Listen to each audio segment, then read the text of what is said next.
তোমাকে ভালোবেসেছি 1 সেকেন্ডে, তোমাকে ভুলে যেতে লাগবে ন্যানো সেকেন্ড। আমার 1 সেকেন্ডের অভিনয় তুমি ইমোশনাল হয়ে গেলে। নিতু এত কাঁচা অভিনয় করে না যে এত সহজে তোমাকে ছেড়ে দেবে।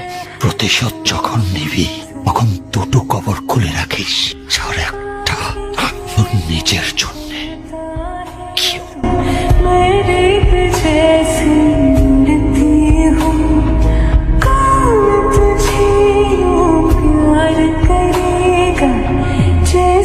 স্যার, আরিয়ান মির্জা হোটেলে আছে, বডিগার্ডদেরও দেখতে পাচ্ছি, ওর গাড়িও দেখতে পাচ্ছি।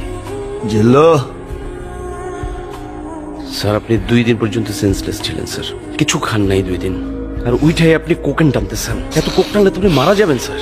আর কার জন্য মারা যাবেন? এই মেয়ের জন্য যে আপনারা ভালোই বাসে না। আমি যদি না বাঁচি তাহলে ওরেও বাঁচতে দিব না।